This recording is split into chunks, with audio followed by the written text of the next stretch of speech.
Hola,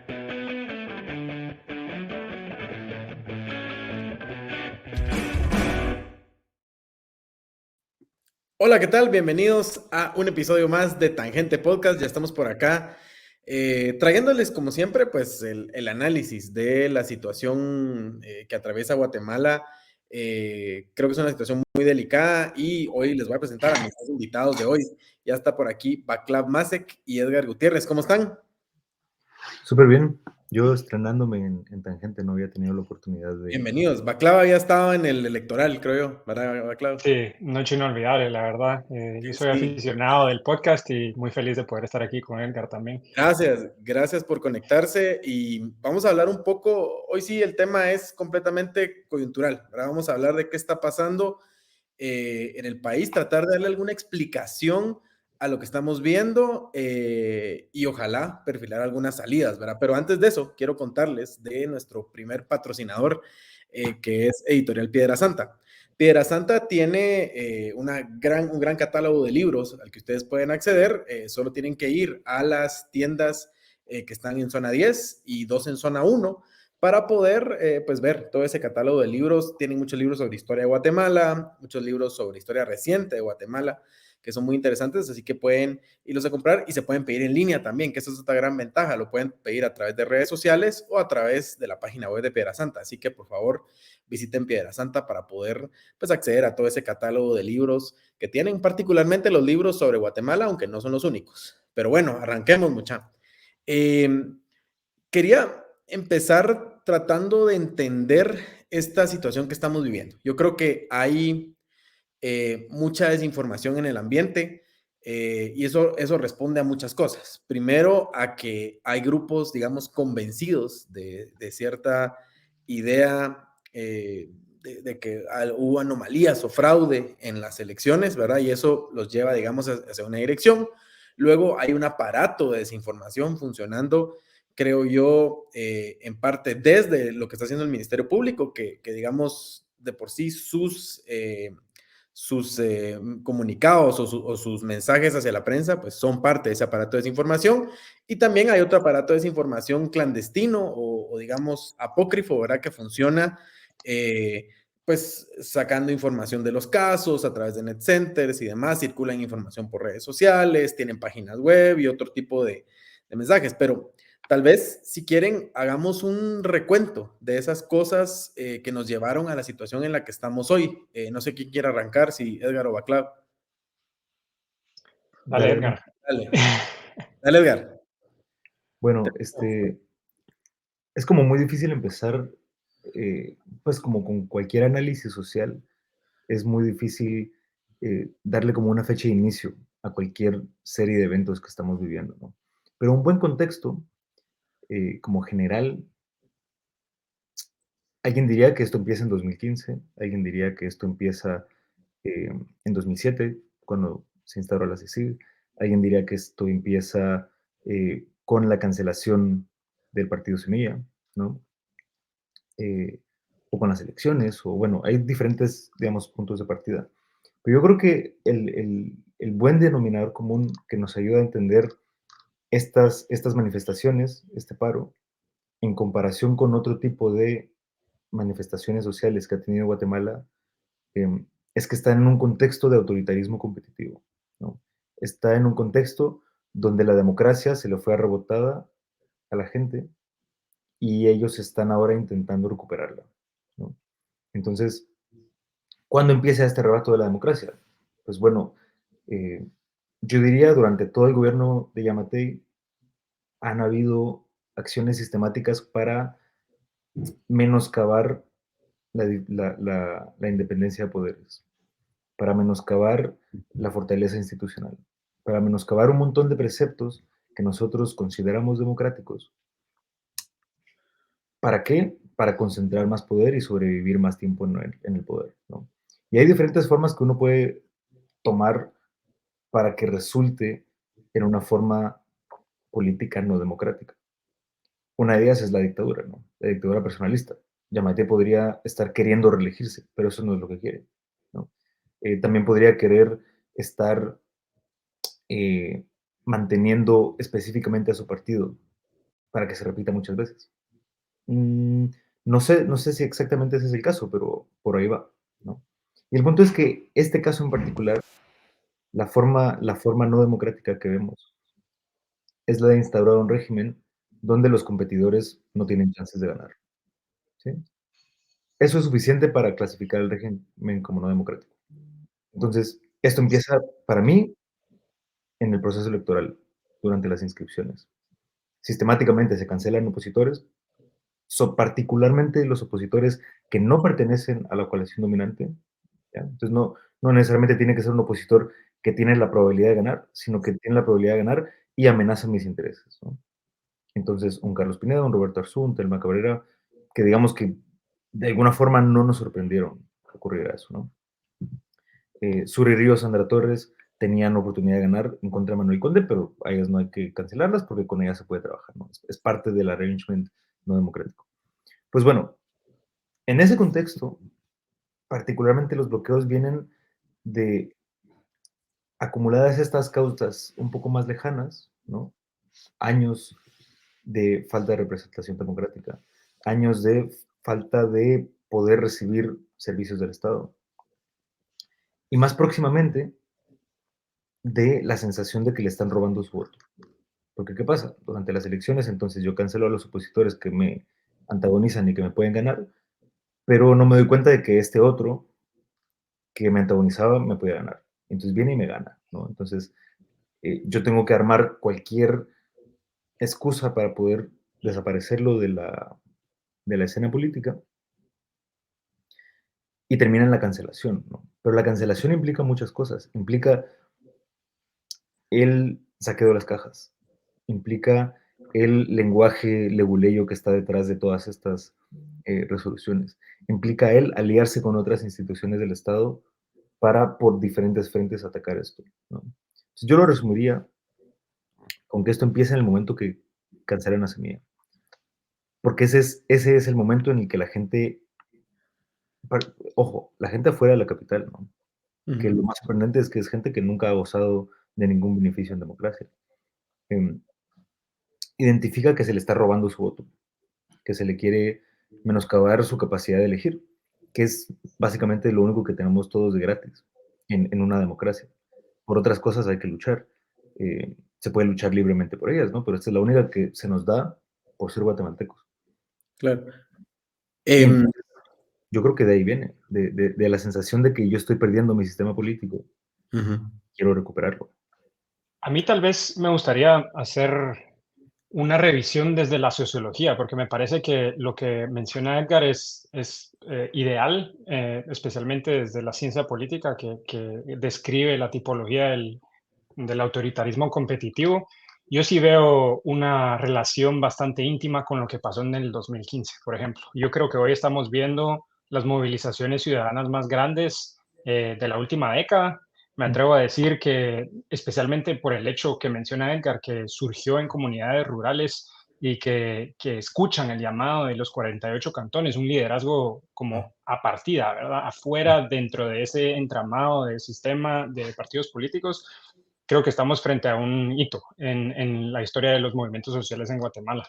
Y si recordamos bien, en 2015, apenas unos días después de la renuncia de Pérez Molina, sucedieron las elecciones generales en medio de como una resaca civil, ¿verdad? O sea, Jimmy Morales, novato político que consiguió el respaldo de las élites políticas tradicionales, vence, por supuesto, a la UNE.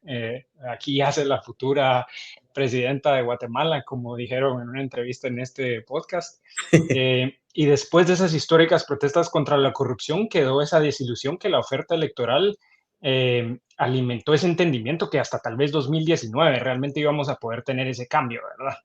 Eh, pero las esperanzas en 2019 también fueron bajísimas.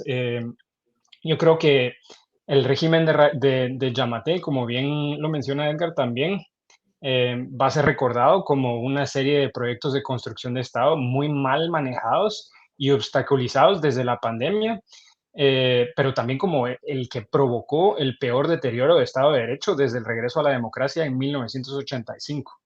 Yo creo que desde la elección de Yamatei en el 2019, Guatemala ha derivado hacia el autoritarismo con una marcada destrucción de la independencia judicial.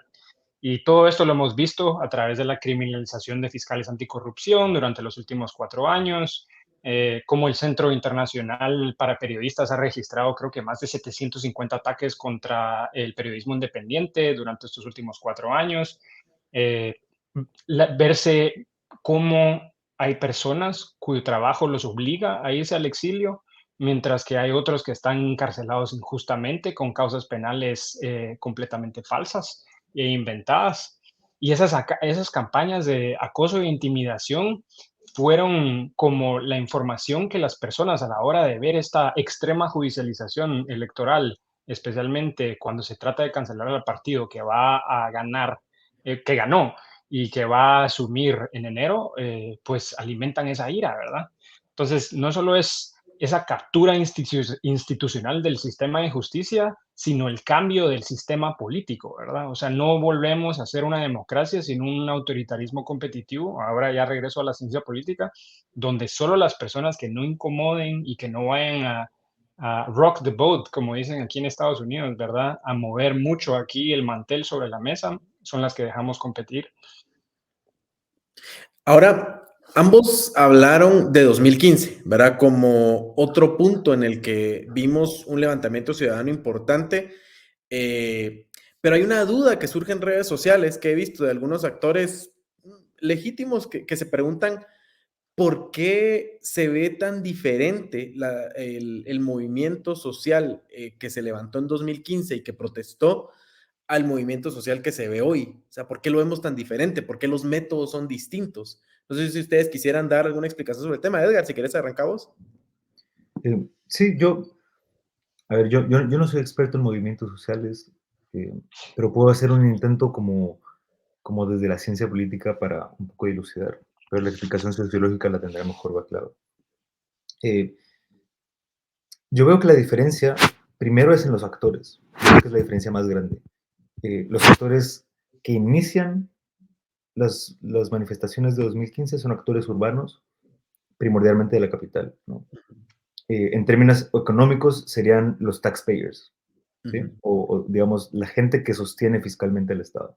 ujú, Y era un caso judicial donde otras instituciones del Estado, y tal vez no del Estado, como si sí, pero otras instituciones, digamos, que están por encima de la ciudadanía en términos de jerarquía de Estado de Derecho, eh, iniciaron casos contra dirigentes, destapan un escándalo de corrupción, entonces la gente que se veía directamente ligada porque era de sus bolsillos que sacaban para alimentar ese esquema de corrupción, sale a las calles, ¿no? Sale a manifestar, absolutamente pacífico, ¿no?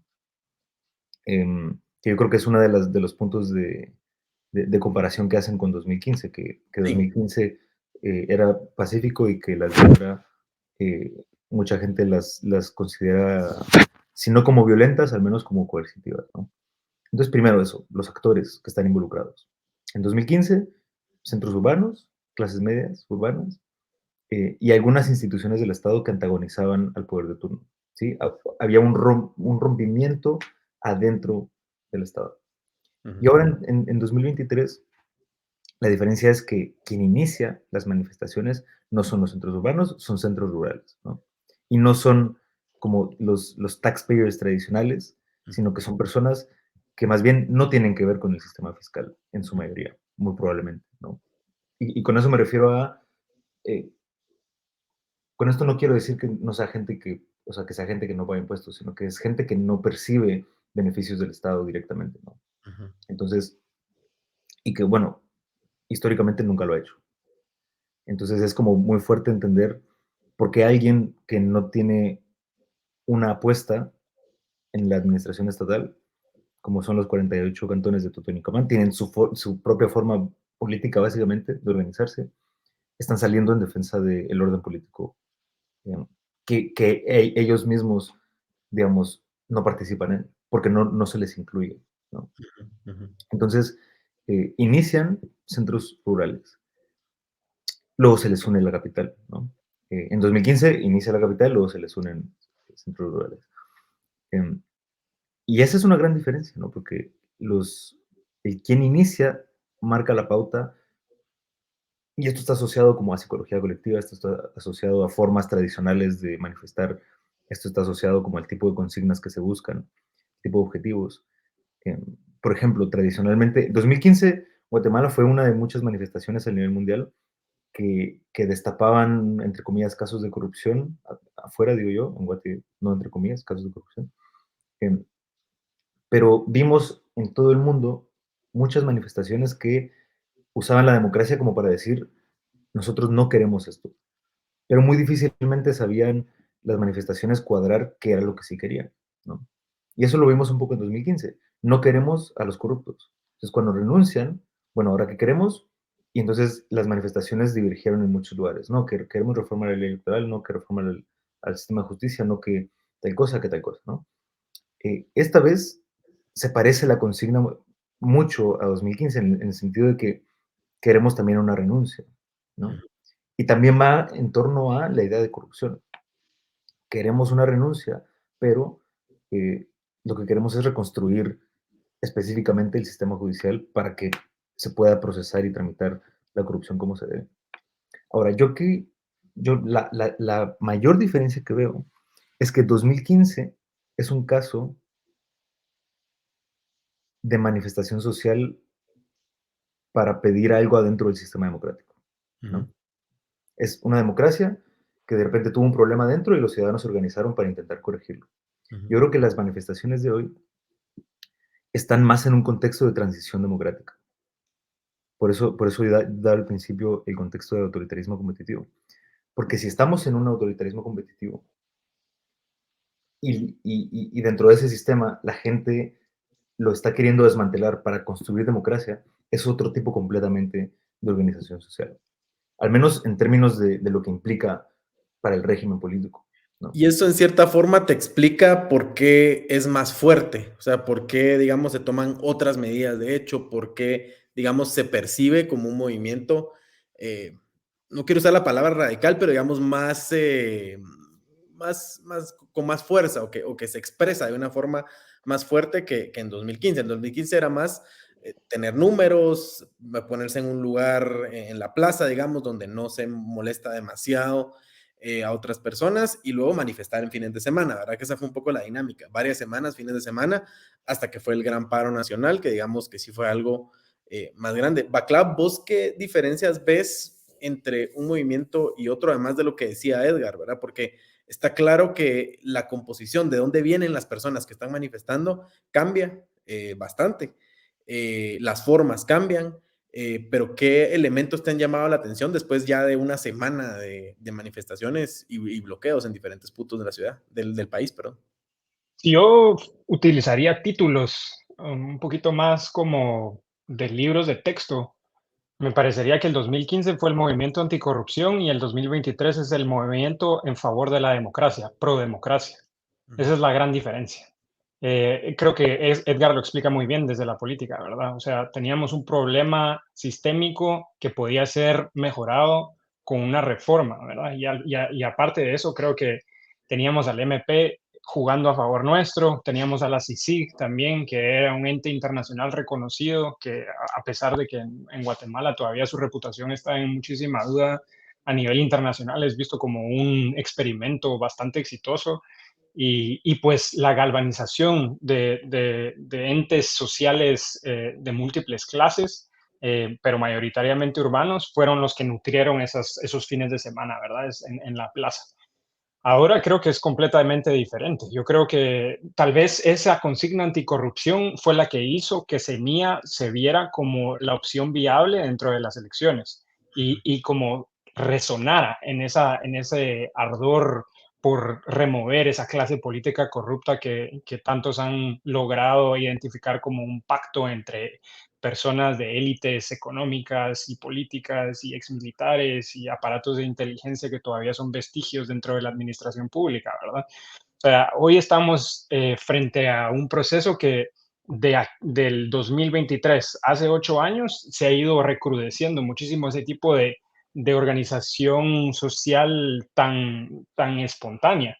Yo creo ujú. que esto es, 2023 es, si lo viéramos más metafóricamente, es acechar al abismo de no volver a poder tener esas posibilidades de amalgamar un frente antagonístico tan exitoso como lo hemos visto hasta ahora. Porque hoy se demuestra que el liderazgo indígena es el movimiento social que históricamente en Guatemala ha logrado eh, pues unificar las mayores demandas democráticas, ¿verdad? Especialmente por lo que mencionaba Edgar al principio, son los que han sido históricamente marginalizados de cualquier tipo de beneficio y de bien público. Entonces conocen bien cómo las luchas intergeneracionales son las que finalmente logran eh, que el poder ceda, ¿verdad? Entonces, vemos que en comunidades, en asociaciones de vecinos, a través de grupos de WhatsApp, Ujú. han salido a defender el voto que ya hicieron, ¿verdad? Y al mismo tiempo reconocer que tenemos un Estado que es mínimamente funcional, ¿verdad? Que el bien público que nos puede dar no se ve manifestado en ningún tipo de material, ¿verdad? No tenemos carreteras, no tenemos hospitales, no hay educación pública. Eh, la gente está migrando porque las posibilidades de hacer una vida en Guatemala son fuertísimas, ¿verdad? Entonces, de 2015 son muy difíciles. De 2015 para 2023 hemos visto que no solo es el exilio de estas personas que defienden pues, estos procesos de justicia transicional y de derechos humanos los que se han tenido que ir, sino millones, bueno, yo creo que son medio millón de guatemaltecos que se han salido solo durante la administración de Alejandro Yamatei.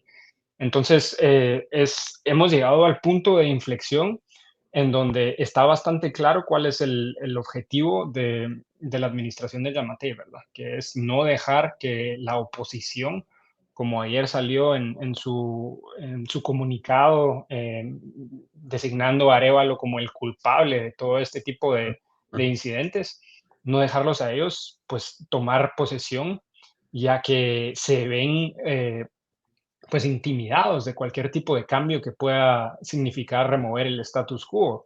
Entonces esa es la diferencia principal que veo yo de 2015 para acá. Estábamos luchando contra la corrupción y ahora estamos defendiendo la democracia. Ujú.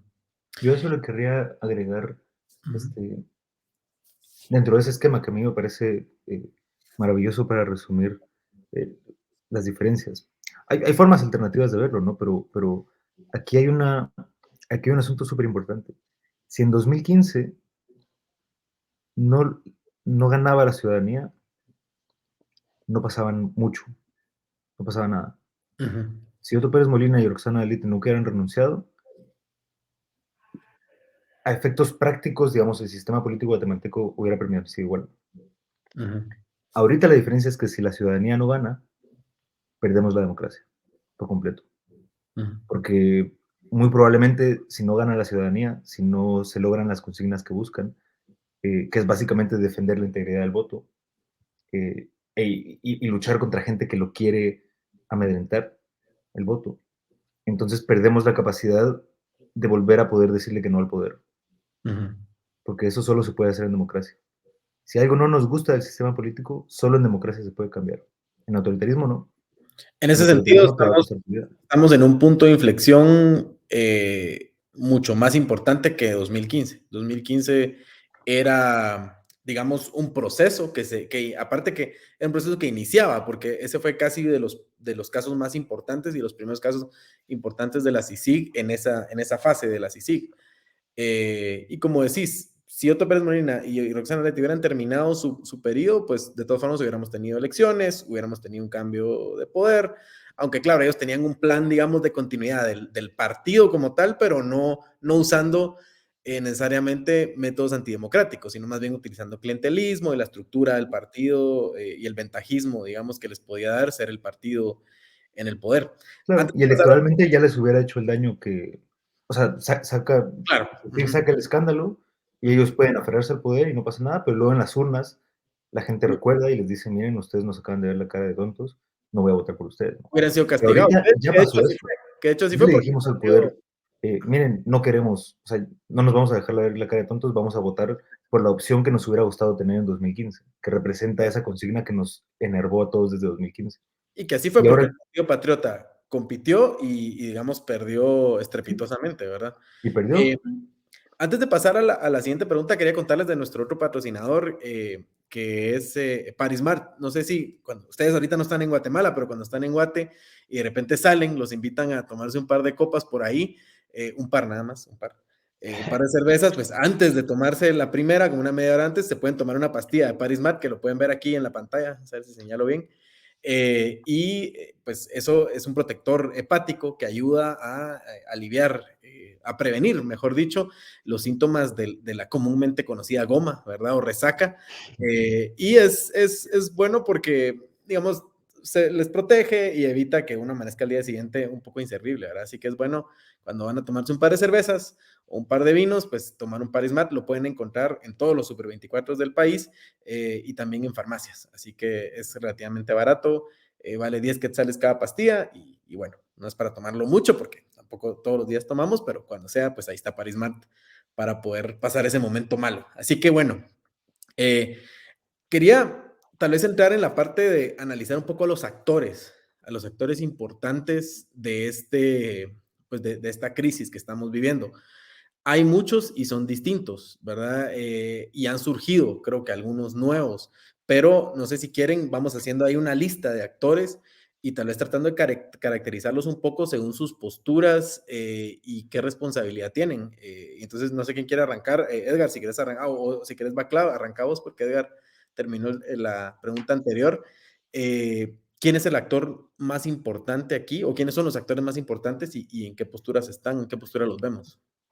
Sí, yo creo que las instituciones que hoy en día tienen el poder son desde el Estado, ¿verdad? El Ejecutivo, Alejandro Yamatei, creo que él, por actos de comisión u omisión, está a cargo de lo que está sucediendo hoy en Guatemala. Yo creo que la forma en que él tergiversa la información en sus comunicados es muy peligrosa, porque básicamente se está lavando las manos diciendo que él no tiene nada que ver con las movilizaciones que están pasando, cuando sabemos muy bien que él es el presidente más impopular que hemos tenido en la época democrática. Creo que tal vez solo lo pasa Otto Pérez Molina en el momento que tuvo que renunciar. Y bueno, ahí tenemos el ejecutivo, ¿verdad? El legislativo, creo que todavía tenemos bastante claro que hay una coalición entre el partido UNE, el partido Vamos, el partido Valor, los partidos pequeños conservadores también, ¿verdad? Que han logrado, pues de alguna manera, formar cierta especie de aplanadora minúscula que con la mínima cantidad de votos logran, pues, bloquear cualquier tipo de esfuerzo en favor de la democracia. Y definitivamente el actor principal aquí es el sistema de justicia, específicamente el Ministerio Público, ¿verdad? Yo creo que hoy a nivel internacional lo que se conoce que está sucediendo en Guatemala es un golpe de Estado judicial, que es un mecanismo que técnicamente se define como para evitar, para obstaculizar que un candidato electo legítimamente tome posesión en el poder y evite esta transición democrática, ¿verdad? Eso es básicamente desde el Estado. Los otros actores, creo que principalmente para las movilizaciones que estamos viviendo y para los bloqueos, creo que es los 48 cantones, Ujú, son las alcaldías indígenas de Sololá, el Parlamento Xinca, las organizaciones indígenas de base que tienen presencia en los territorios, son los actores que están como emblemáticamente personificando esta oposición contra los desmanes autoritarios que vemos desde el Estado, como coordinándose, ¿verdad? Y definitivamente aquí los terceros actores domésticos es el movimiento Semilla.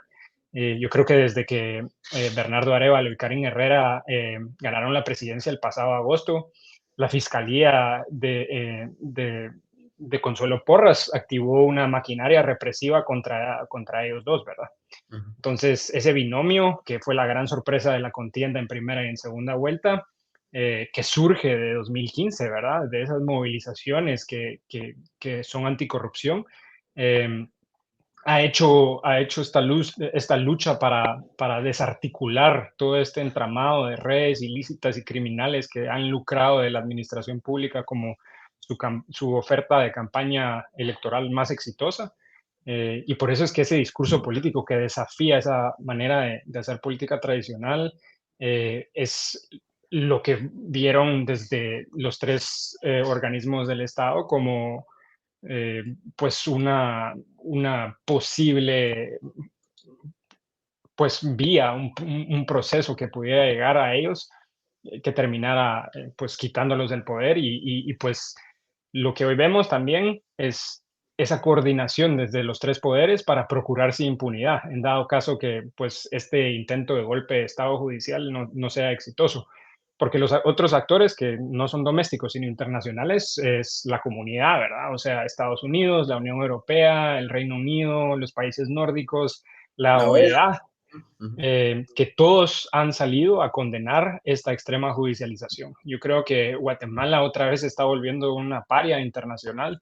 Ujú. Yo creo que desde los 80s que no había ningún, hay un consenso internacional que lo que está pasando en Guatemala es completamente deleznable. Entonces, así a 30.000 pies de altura, creo que esos son los cuatro autores, ¿verdad?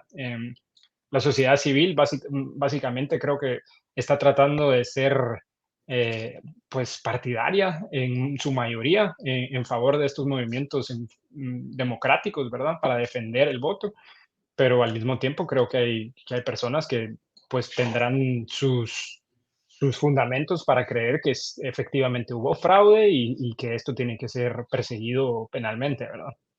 Sí. Edgar, analizando un poco la posición del presidente Yamatei, es una posición extraña, ¿verdad? Porque, bueno, no sé si extraña, pero compleja, porque por un lado, digamos, se le señala como uno de los principales responsables o de los principales poderes detrás de este golpe institucional.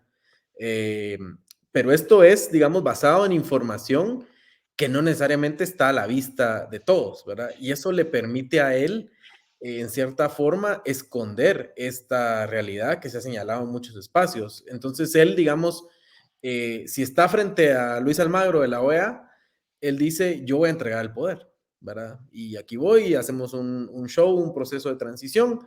Y luego, si está frente a la comunidad internacional, pues lo mismo. Si está frente lanza un mensaje en Guatemala y dice, yo voy a entregarle el poder a Arevalo en enero, ¿verdad?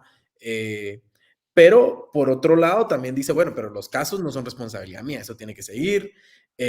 Arevalo tiene que ordenar, o, ¿verdad? Algo así lo voy a entender a los manifestantes que se retiren, le lanza toda la responsabilidad a Arevalo. ¿Cómo analizar la posición del presidente Yamatei, que creo que es bastante compleja de entender y que creo que sí logra efectivamente distraer la atención o confundir a muchas personas?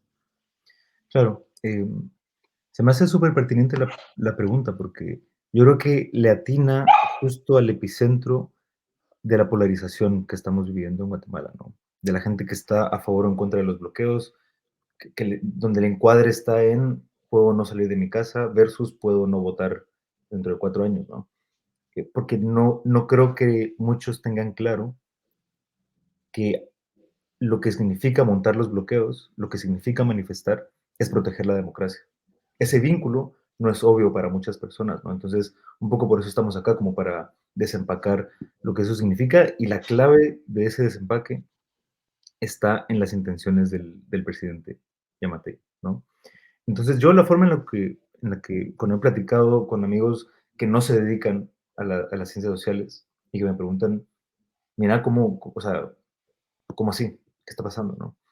Eh, Hay muchas analogías desde la ficción. Eh, y es como si el presidente Alejandro Yamatei hubiera sacado un manual del dictador y empleado todas las tácticas que tienen dentro de sus guías, ¿no? Ujú. A mí el ejemplo que me gusta mucho usar es el de Star Wars, ¿no? Star Wars, pero la trilogía original de Star Wars, ¿no?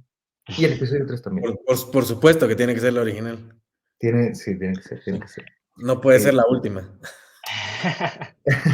no, Las sobre todo Las precuelas. porque las secuelas no originales. tienen mucha política. Sí. La política está en las precuelas y en Sí. la trilogía original, ¿no? Y en las series animadas.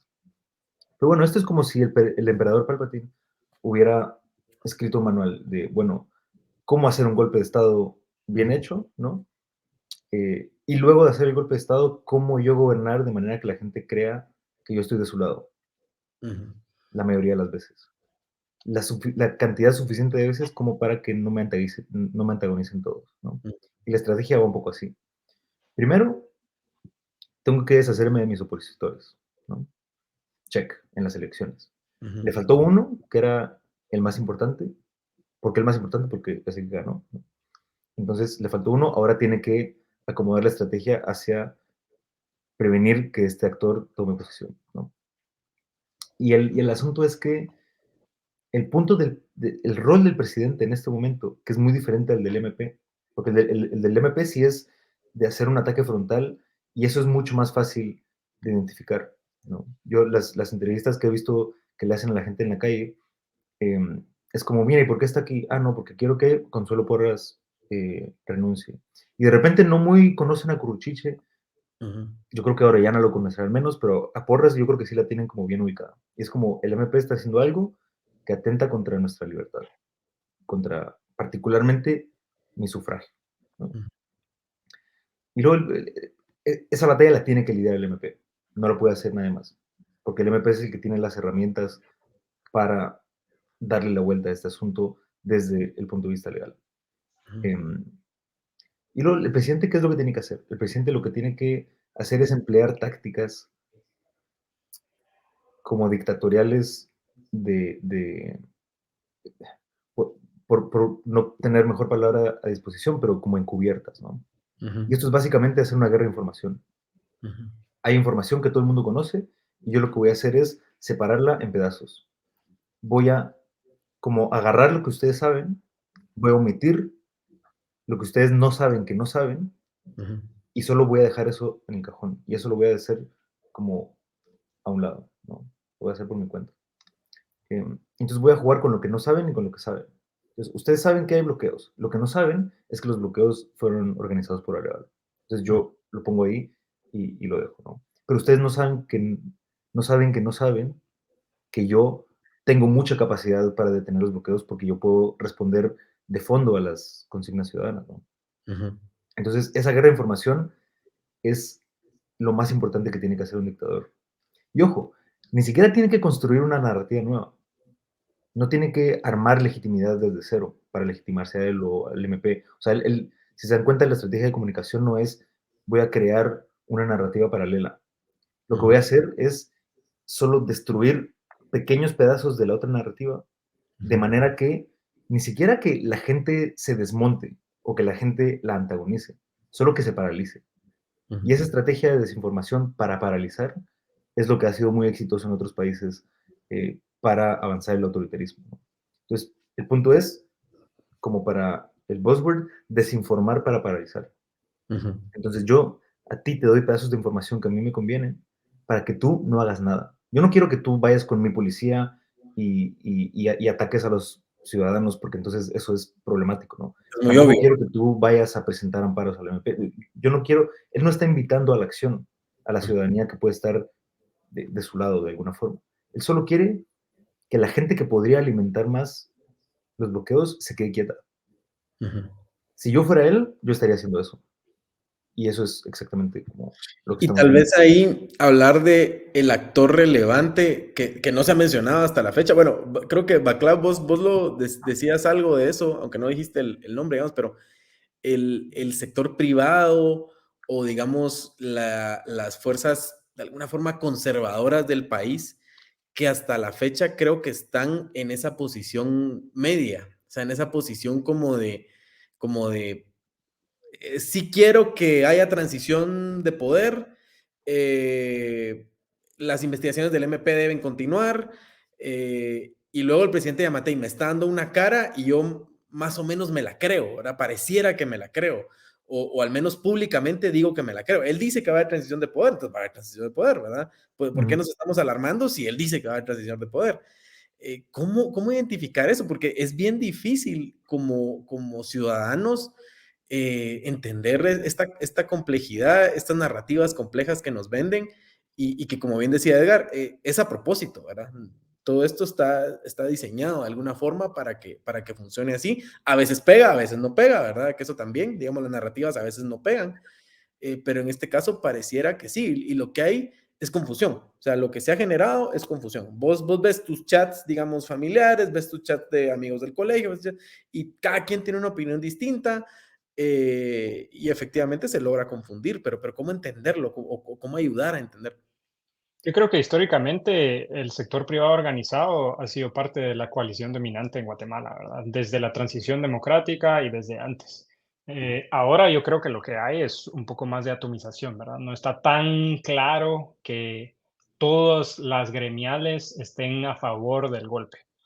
Si lo vemos muy dicotómicamente, ¿verdad? Lo que está claro es que los entes estatales, el MP, la FESI, el Juzgado Tercero, el Ejecutivo, hay muchas personas que consideran que con ese comunicado que sacó el CACIF, la Cámara de Industria, ellos son la coalición golpista, porque se están oponiendo a las movilizaciones populares que tienen consignas legítimas, y que al final están en favor de la democracia, ni siquiera en defensa de semilla, ¿verdad? Sino en defensa de su sufragio emitido legítimamente en elecciones que ni siquiera fueron abiertas, ¿verdad? Comenzando por eso. Mientras que tenemos otros sectores empresariales como el CNE, que ha sido un poco más tajante a la hora de condenar esta judicialización. Me parece que también no es difícil considerar que luego de que Estados Unidos saliera a decir que vienen sanciones de corte financiero, que muchísimos empresarios que tal vez no estén agremiados empiecen a considerar si sus negocios o si sus empresas o si sus emprendimientos van a ser mejores bajo un régimen autoritario competitivo o en las sociedades abiertas que da la democracia. Entonces hay muchísimas personas que claramente se oponen a los bloqueos, pero tal vez no estén tan claros si hubo fraude o si tal vez están dándonos a tol con el dedo y yo realmente no confío en lo que me diga Alejandro Yamatei porque ya tengo la experiencia de saber que todo lo que dice él son desmanes y prepotencias que al final no tienen ninguna cabida real. Entonces, yo creo que sí hay una posibilidad para que esa coalición dominante empiece a resquebrajarse y especialmente entrando por el sector privado organizado. Yo creo que hay muchísimas personas que miran esto con mucha preocupación, pero no lo articulan, no salen a decirlo públicamente por miedo a decir que estás en favor de los bloqueos y que estás en contra del desarrollo económico y que querés que la gente quiebre, cuando en realidad la preocupación por el fondo de la situación que vivimos hoy, que como digo, ya es ojo internacional, pues tengan que salir y declararse pues en favor de la democracia.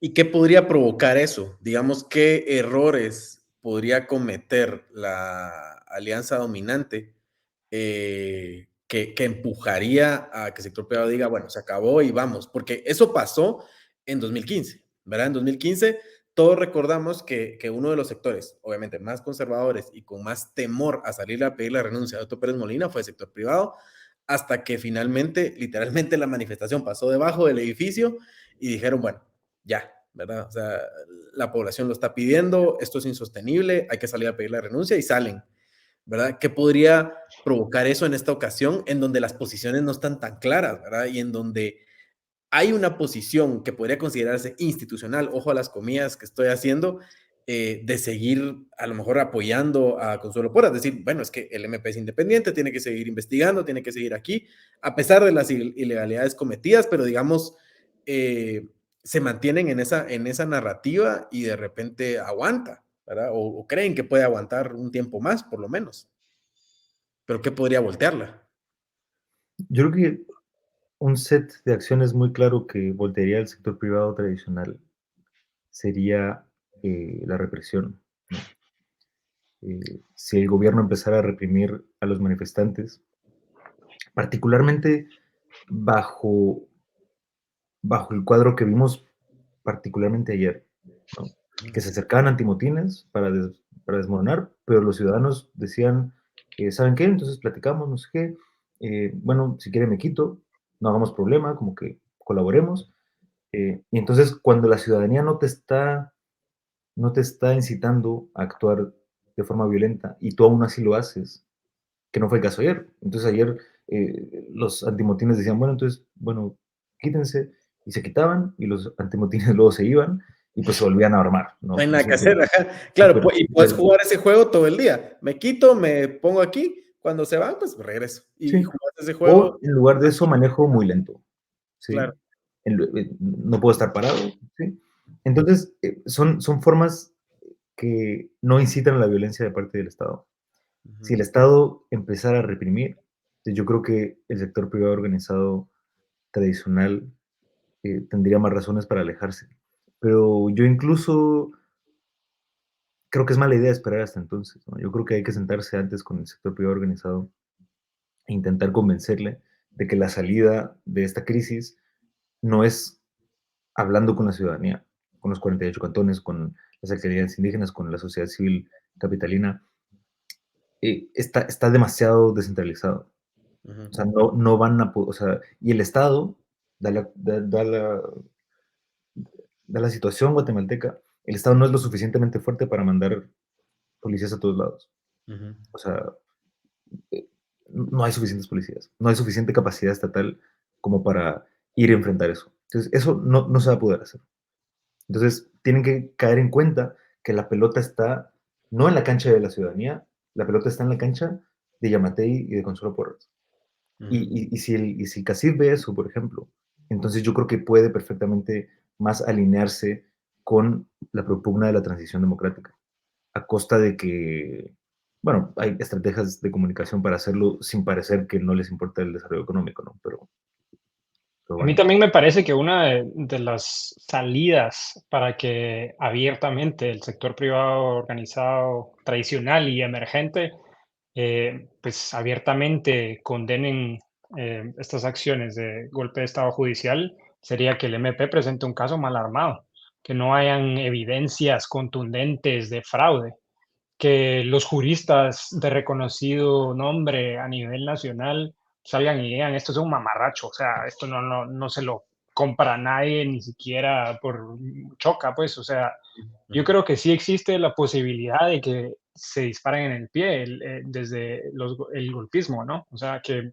simplemente haber allanado el TSE en múltiples ocasiones no les haya sido suficiente como para orquestar un caso que sea convincente para la opinión pública, ¿verdad? Y si la opinión pública claramente ve esos hoyos narrativos, esa evidencia inventada, todo ese tipo de cosas que pudiera lanzar a cuestionamientos de legitimidad penal, creo que pudieran cambiar de opinión y decir, bueno, al final todo esto fue un circo y no podemos creerle a la fiscal general o al fiscal Curruchiche o al juez Orellana, ¿verdad? Que básicamente estaba rompiendo el orden constitucional utilizando leyes que no convenían para este tipo de caso. Y Entonces, tal vez por ahí te pudiera agrego ser. un elemento, Baclav, que sería, digamos, que sean explícitas las intenciones de no permitir que Bernardo Arévalo y Karin Herrera tomen posesión el 14 de enero, porque, digamos, hasta ahora la comunicación del MPS, nosotros estamos investigando un caso alrededor del movimiento Semilla, a veces dicen esto no tiene que ver con movimiento Semilla, digamos, también utilizan la táctica del presidente Yamatei de confundir, ¿verdad? A través de su comunicación. Y hasta el momento ellos no han dicho nada de no permitir que tomen posesión. Sin embargo, digamos, se intuye por lo que están armando que hacia eso van y también por lo que dice NetCenter y que son sus voceros no oficiales.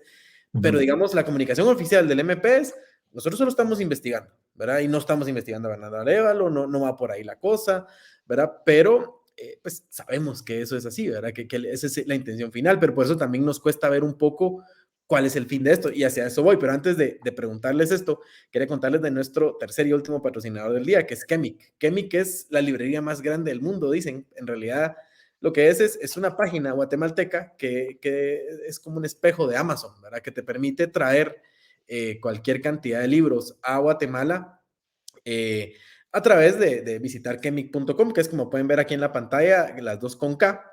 simplemente visitan, pueden pedir cualquier libro de los más de 10,000 títulos que tienen disponibles en su catálogo virtual y se los llevan a la puerta de su casa. Así que recomendadísimo Chemic, y que es uno de nuestros patrocinadores también. Pero bueno, les decía, me parece que digamos, no tenemos claro en la opinión pública cuál es el fin de esto. Creemos o suponemos por toda la información que está disponible que es no permitir que Bernardo Arévalo y Karin Herrera tomen posesión. Hay ahí circulando en redes sociales un plan que dice que a lo mejor ponen, bueno, que el presidente Yamatei entrega el poder, pero se lo entrega al Congreso, el Congreso elige a un presidente y por ahí se van, ¿verdad? Esto después de haber presentado un caso contundente en contra de Semilla y cosas así. Pero realmente este plan es un tiro al aire, ¿verdad? De parte de las fuerzas golpistas, me parece. O sea, no se ve muy claro. Y luego está el otro actor relevante, que es la Corte de Constitucionalidad, que si bien hasta el momento no ha sido contundente, también no ha sido contundente porque lo que está presentado alrededor de todo esto es algo nebuloso. Entonces eso les permite a ellos como navegar alrededor del tema y no terminar el caso. Pero si se presentara un caso en donde el fin último fuera impedir que Bernardo Arévalo y Karin Herrera tomaran posesión, la Corte de Constitucionalidad tendría que tomar una decisión más fuerte. O me entrego al lado de las fuerzas golpistas o pongo un fin a esto. Mi percepción es que en ese caso la Corte de Constitucionalidad pondría un fin, ¿verdad? Esa es mi percepción, digamos, porque el costo de seguir adelante con el golpe es muy alto, incluso para ellos. Pero, ¿creen ustedes cuál es el fin? Si no se logra, digamos, dar este golpe final, ¿para qué está haciendo todo esto el Ministerio Público? Y en teoría apoyados por Yamatei y otras fuerzas golpistas. Edgar. Entonces, ¿cuál es el juego final, el endgame, ¿no? Endgame. ¿Y cómo salimos de esta? Uh-huh. Es como doble pregunta. Sí. Yo creo que el endgame es muy claro y es mantener el régimen autoritario, autoritario competitivo, ¿no? Y eso se puede ver ya sea impidiendo que Semilla tome poder. Yo creo que cancelando el partido también nos acercamos a eso. Si Aunque bien tome posesión Bernardo Arévalo y Karin Herrera. y toman posesión, yo creo que igual o sea, quedaríamos como a medias de la transición democrática, porque eso quiere decir que durante 4 años, pues básicamente Bernardo Arévalo quedaría como sin manos para operar claramente en el Estado. Eso le quitaría mucha legitimidad porque ante mucha promesa que ha hecho no sería capaz de cumplir. de entregarla, o sea, Uh-huh. de entregar esas promesas, de cumplir con sus promesas. Y dentro de 4 años veríamos un reintento de toma de poder como para ya terminar de sepultar este asunto. Y sin Semilla pudiendo participar y con las mismas tácticas de cancelar opositores y tal. Uh-huh. O sea, igual y el juego inmediato, yo creo que la mejor opción inmediata es que no tomen posesión y que le entregue el poder al Congreso, y quede Manuel Conde, ¿no? Uh-huh. Yo creo que ese es el objetivo A, ¿no? El objetivo B es, ok, toman posesión, pero logramos cancelar el partido. Y cancelando el partido, tenemos 4 años después como para reagruparnos y soltar un golpe autoritario incluso más contundente en las siguientes elecciones. Eso también implica correr riesgos, ¿no? Porque sin el dinero del Ejecutivo, por ejemplo, no Uh-huh. pueden activar la maquinaria legislativa. Uh-huh. Y eso es bien complicado, ¿no? Uh-huh. Pero bueno, yo veo eso como un sólido plan B. Si no logro que eviten tomar posesión, al menos voy a quitarles el partido, quitarles sus vías institucionales para poder aferrarse al poder eh, y luego yo intentar tomarlo más tarde, ¿no? Como que se quedaría en pausa la transición. ¿Y cómo salimos de esto? Bueno, desde la ciencia política, yo por eso insistía en que estamos en un caso de transición democrática. Porque hay muchísimos, digamos, hay ríos de tinta escritos sobre transiciones democráticas. Y particularmente para América Latina, aplica muy bien el marco teórico de un par de autores de apellidos O'Donnell y Schmitter, ¿no? Estos autores lo que dicen es básicamente, las transiciones ocurren cuando las élites negocian, ¿no? ¿Y cuándo las élites negocian? Bueno, depende de qué élites y depende de qué quieran las élites, ¿no? ¿Qué élites? Pues tenemos una coalición democrática o una coalición autoritaria, ¿no? La coalición autoritaria, los que dijo Baclav, el MP, el presidente, varias de las cortes de justicia, varios jueces, etcétera. De repente el sector privado está ahí como que no muy le importa el régimen político siempre y cuando le den como su espacio y sus privilegios, ¿no? Que yo creo que temen perder sus privilegios con Semilla. Entonces por eso están como más alineados hacia favorecer el lado autocrático. Y luego en la coalición democrática tenemos más obviamente al partido, al movimiento Semilla, a los pueblos mayas, ¿no? 48 cantones, alcaldías indígenas de Sololá, de Chimaltenango, etcétera, etcétera. Y tenemos, claro, me gusta separar a la población en Guatemala en particular entre la sociedad civil como urbana y la rural, ¿no? Y ahora las dos están en convergencia, que eso también es como raro de conseguir, ¿no? Que un clivaje tan duro en Guatemala coincida en una dirección política. Luego tenemos a la CC que está como en medio, como mediando, ¿no? Que es como raro. Y pues en ambos lados de la coalición, en ambas coaliciones, tenemos miembros que son como más duros, más, digamos, estáticos en sus preferencias. Eso quiere decir que no importa lo que le digas, te van a mandar por un tubo, básicamente. Y otros que son más moderados, que están más como dispuestos a negociar si pueden ver que algo sale bien de esas negociaciones, ¿no?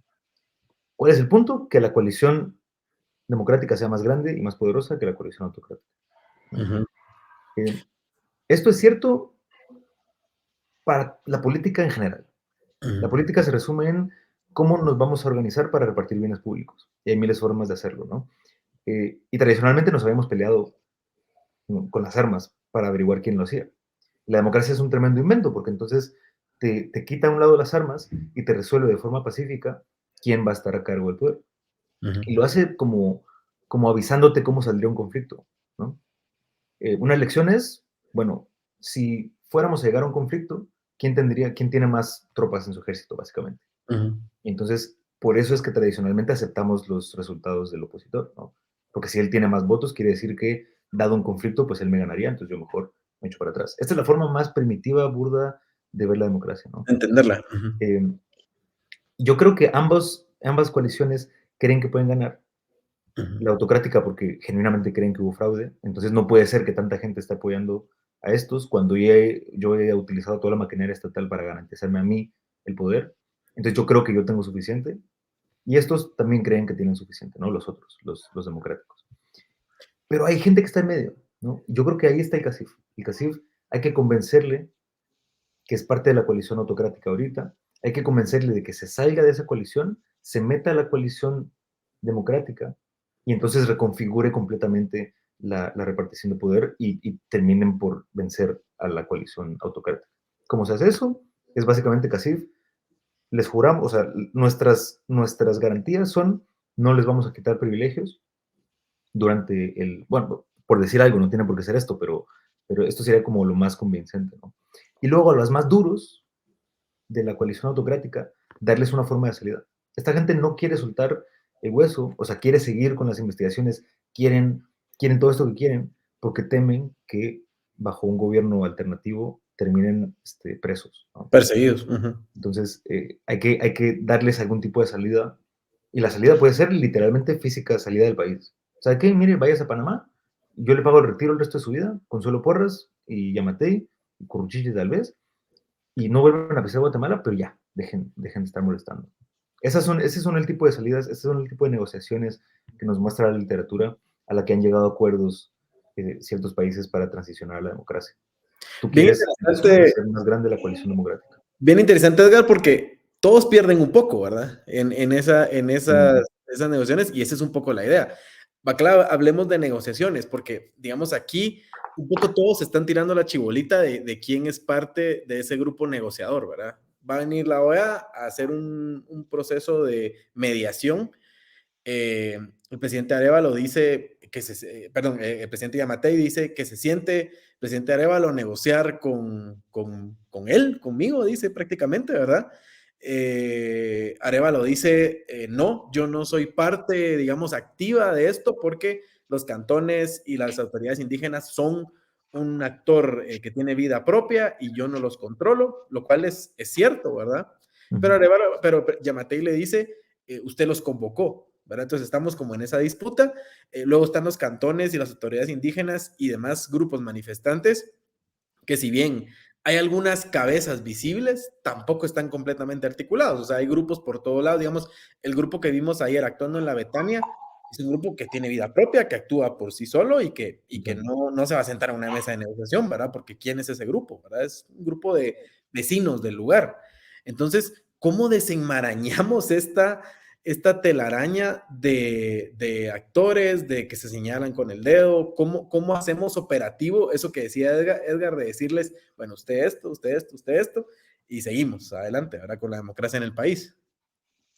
Sí, es complicadísimo, creo yo. Estamos frente a un reto de mediación y la suerte es que tenemos a un negociador de paz representando al partido que está siendo pues objeto de esta judicialización. Entonces, por lo menos el presidente electo tiene que ser parte de esa mesa, ¿verdad? De diálogo.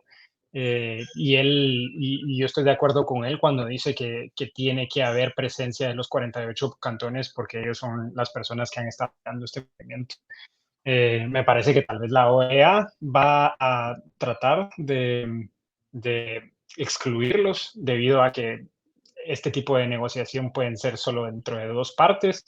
No me parece que vayan a ampliarlo para incluir también personas de sociedad civil que hayan estado convocando este tipo de movilizaciones, por lo cual me parece que sería imaginarnos una mesa entre Almagro, Yamatei y Arévalo, y que ellos tres básicamente reanuden la transición con la garantía de que Arévalo va a asumir con su partido el 14 de enero, que esa ofrenda del presidente saliente de dar su vida para que él pueda asumir sea verídica y no solo pues palabreríos, ¿verdad? Y Almagro, pues tratar de garantizar que este periodo transicional, que lastimosamente en Guatemala es larguísimo y estos días se han sentido aún más largos, pues no termine en algo en lo que yo sí temo muchísimo, que es esa represión de la que hablaba Edgar, ¿verdad? Que Ahora, salgan...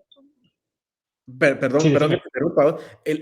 Ahora, el problema que yo veo con el escenario que nos planteas y jugando aquí un poco abogado del diablo es que las posiciones se ponen complicadas, porque si es Yamatei, Arévalo, con una mediación de la OEA, las posiciones son, Arévalo dice, yo no controlo a los manifestantes, no puedo decirles que se vayan o que se queden, ¿verdad?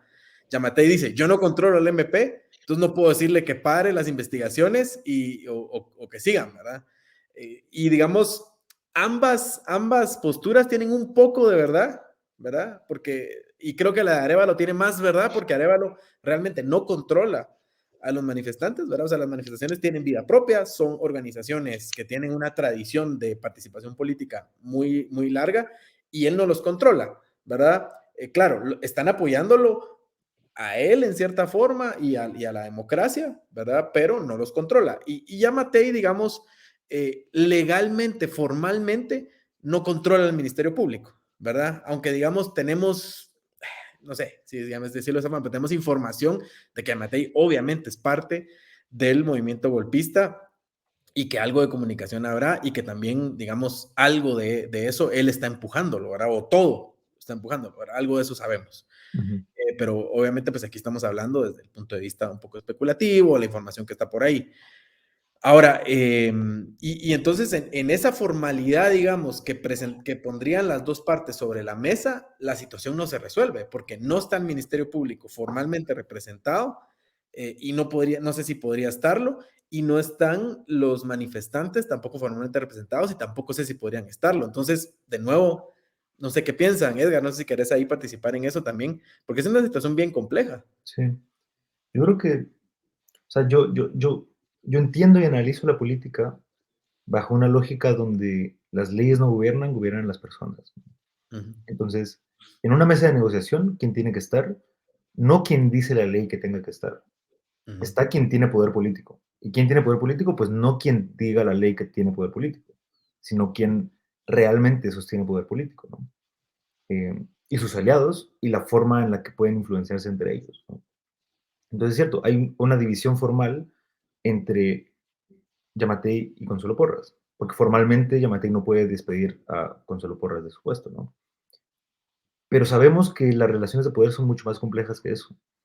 Entonces, admitir eso es el primer paso para sentarlos a los dos en la misma mesa y decirles, yo no sé si ustedes dos están aliados en esto o no, pero señor presidente, usted es el presidente del país, usted, aunque no sea amigo, supongamos que no es amigo de Consuelo Porras, que todo esto lo están haciendo sin su consentimiento, que usted le ha dicho, le ha sugerido que pare y no ha parado, que esto no tiene nada que ver con usted, pues entonces parte de la negociación es que usted se siente con ella y le diga, yo sé que nos caemos mal, supongamos que se caen mal, aún así, espabile, abra los ojos, dése cuenta de lo que tiene enfrente, deje de perseguir esta ruta, porque si sigue persiguiendo esta ruta, esta gente no va a parar.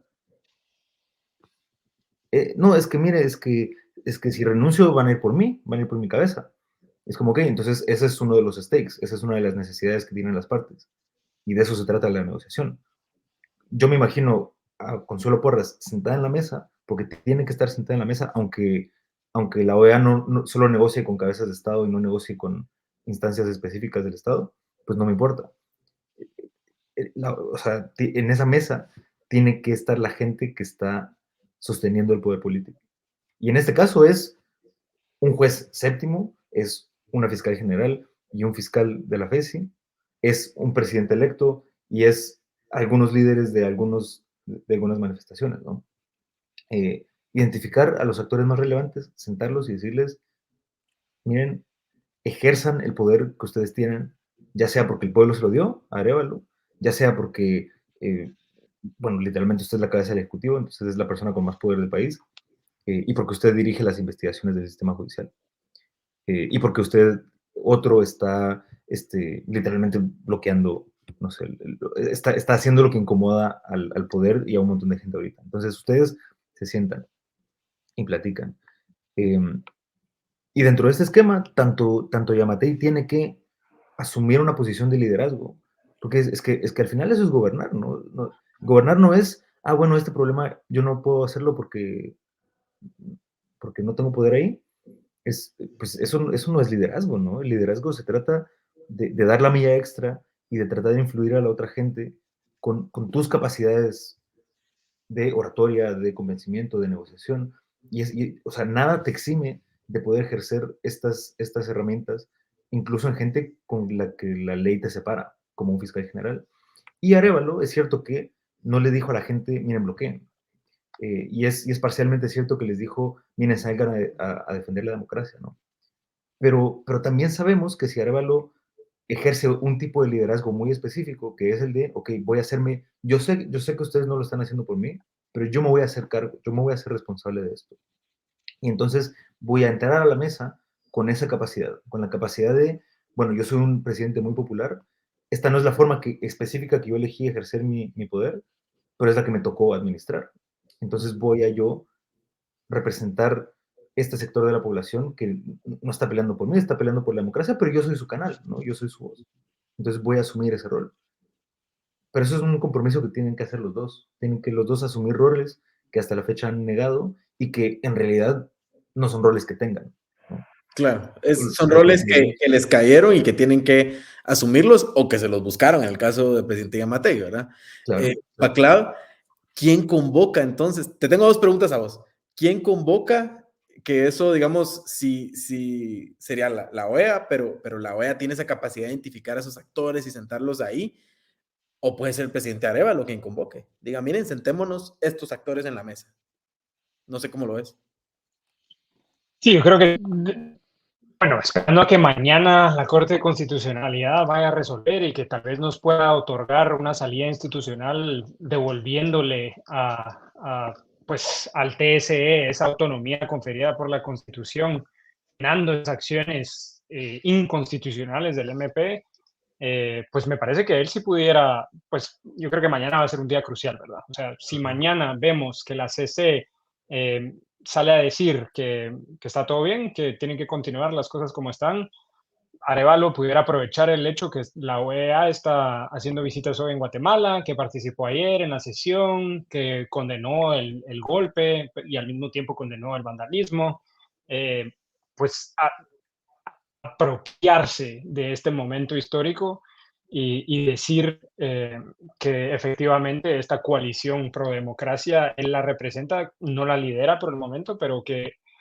está en beneficio de todos, desescalar la situación, ¿verdad? O sea, yo ahorita creo que la instabilidad es una realidad innegable, ¿verdad? O sea, Guatemala no está en un punto tan dulce como lo ha estado en el pasado. Creo que efectivamente hemos ido en esa regresión democrática durante los últimos 8 años, tal vez. Entonces, él pudiera convocar y él pudiera llamar a estas partes, estos stakeholders tan importantes que hoy en día tienen el poder. Pero a mí lo que me preocupa es, nosotros dos somos cientistas sociales, ¿verdad? Y hay una premisa que tal vez nos queda un poco lejos, que es de ciencias exactas, más que todo de la física, ¿verdad? ¿Qué pasa cuando el objeto inamovible es chocado por la fuerza imparable? Me gusta que Y citas una frase utilizada en The Dark Knight también. Me gusta. sí, ¿qué es lo que pasa? Ajá, Es como esa paradoja sí. de la física, ¿verdad? O sea, Ujú, aquí estamos contra una fiscal general y un fiscal especial contra la impunidad que se rehúsan a ujú, salir, a pesar de que sean las personas más odiadas del país pues hasta usan las redes sociales para expresarse y decir que de aquí no me voy. ujú, Entonces, cuando el problema que identifican los físicos es que ese objeto inamovible no tiene una fuerza que lo mantenga en su lugar. Entonces, al final, cuando vemos esta paradoja, cuando sucede en realidad, lo que pasa es que ese objeto inamovible y se termina quitando, ¿verdad? De ese obstáculo que representa. Las fuerzas imparables, creo que hoy en día tienen consignas bastante claras y la salida institucional más rápida, como le decían ayer en el periférico, es si se da Consuelo, nosotros nos quitamos. ujú. Y así de fácil es. Claro. Ahora, quiero cerrar con una última pregunta que daría para un programa entero y a lo mejor si quieren lo hablamos en otro programa, pero me gustaría dar unas pinceladas ahorita. Y Ujú. es, ¿cómo cambia esto el rostro del liderazgo indígena de los 48 cantones, de los distintos grupos que están ahí representados? ¿Creen que los dejan en una posición distinta a la que estaban antes de esta crisis? Definitivamente sí. ¿Y cuál sería esa posición? Yo creo que aquí el experto es Baclav, entonces voy a responder brevemente como para darle el espacio del mejor.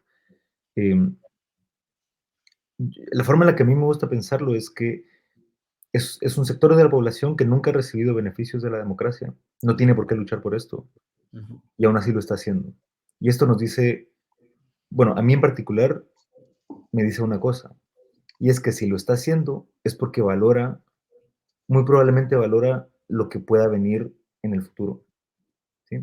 Yo voy a proteger el presente porque me importa el futuro. ¿Y cuál es ese futuro? Yo creo que están calculando un futuro donde ellos pueden participar con mucha más libertad, con mucha más inclusión. ¿Sí? Un futuro donde se les atienda sus necesidades básicas. ¿No? Y entonces, en un futuro así, sería un futuro, en este caso, la apuesta es a que es un futuro con Arévalo y con Semilla, ¿no? ujú, Entonces, en ese futuro serían liderazgos mucho más activos, pero no activos en el sentido de que van a salir a las calles todo el tiempo cada vez que algo no les guste. ujú, Es, o sea, este es un mensaje muy importante de transmitir, ¿no? Organizarse colectivamente para cualquier objetivo es la cosa más costosa que hay en el planeta Tierra. ujú. Juntar gente para todos hacer lo mismo es lo más difícil que hay, ¿sí? Y si no, júntense con su familia y deciden que van a almorzar en menos de 15 minutos, sin que nadie sea, sin que haya decisiones dictatoriales. Ujú, Es súper difícil. Entonces, organizar a cientos de miles de personas para una consigna es una ujú, cosa espectacularmente difícil. Esto no es replicable, ¿no? O al menos no en situaciones institucionales diferentes. Yo más bien me refiero a que el actuar de los liderazgos indígenas va a entrar en espacios políticos formales.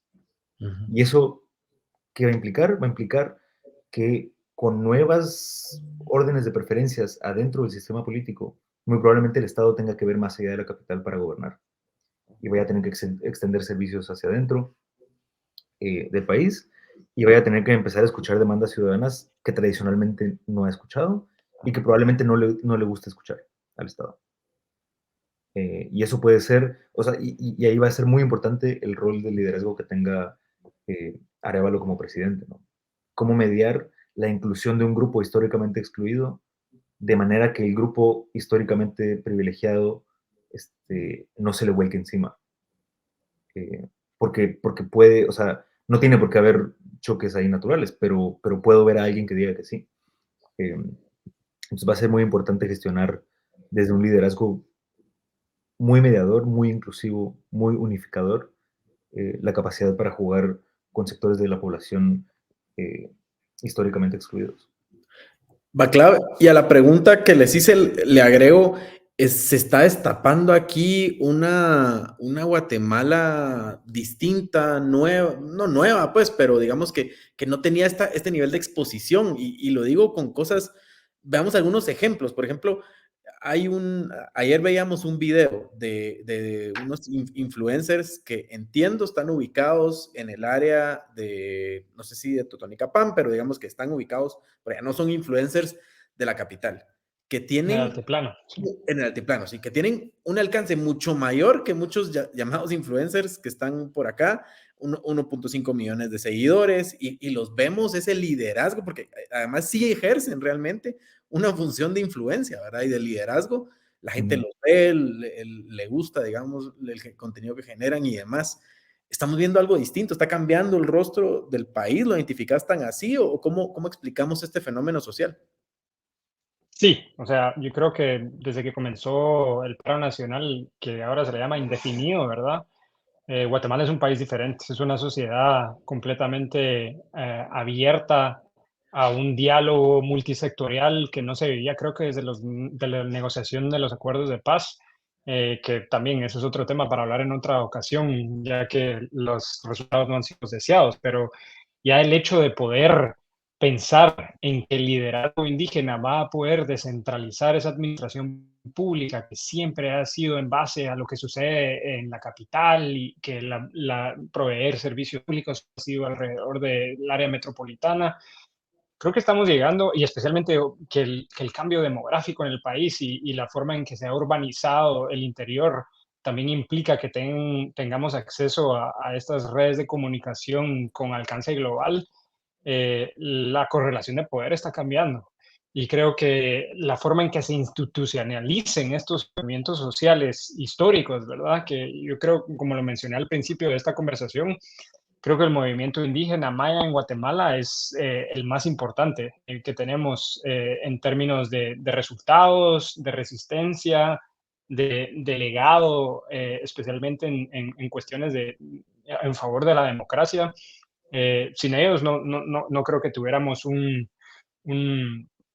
una apertura tan grande como para poder pensar que vamos a finalmente tener una sociedad multicultural e inclusiva, porque, o sea, las consignas que ellos han logrado lanzar a las últimas generaciones han sido finalmente las que han logrado, pues, por lo menos agregar cierto tipo de normatividad a estos derechos humanos que tanto han sido un objeto de lucha en el país.